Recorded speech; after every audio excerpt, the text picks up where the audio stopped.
اینو گوش کن. این همون چای آبیه که الان صداشی شنیدی. اینو ما داشتیم لایروبی میکردیم، برق رفت. این پسره که کارگر مغنیه بود، مغنی تایچا بود. این پسره که کارگر مغنیه بود، بچه شوخ و بامزه‌ای بود. یارو بهش گفتش که تناب بنده پایین، برق رفته، من بیام بالا فعلا که ما نمیتونیم کاری انجام بدیم. یه تناب اونجا بود 2-3 متر، بعد یه تناب هم بود 10-11 متر. یارو اون تناب 2-3 متریه رو انداخت، در صورتی که عمق چاه حدود 7-8 متر بود. این هی داد میزد، نگاهش که تناب درسته رو بنداز. کاری نداریم، داشت باش شوخی میکرد. علی میخوام یه گوشی دستت بدم، باشه، بد نیست.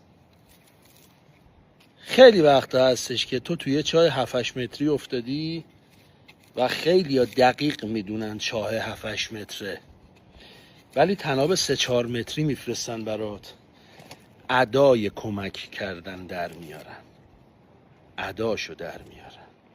اینا خیلی به درد نخورن. به نظر من اگه میبینن تو چاه افتادی ردشن و برن، خیلی بهتر اینه که الکی میاد میگه داداش چی شده، چی کار میتونم واسط بکنم، آبجی چی شده، چی کار میتونم واسط بکنم. ده برو بی پدر، برو جد و آبادتو مسخره کن، سر کار بذار. خیلی نامردن اینه که اداشو در میارن.